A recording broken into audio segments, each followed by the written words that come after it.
Hey, it's Gina with WTI, and it's that time of year again when seasonal threats are high and every little pollen is floating around on the breeze.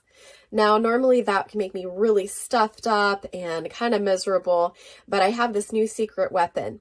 This is a nasal spray from BEE+You, and it only has 3 simple ingredients: water, propolis, and sea salt. What makes this propolis so special is that it's harvested from the Anatolian region, and I love that this is bioactive. So that means that your body is more likely to be able to assimilate it and use it than other products. I've been using this 2 to 3 times a day, and you're going to notice that it definitely is going to wake up your senses when you first spray it into your nasal passages.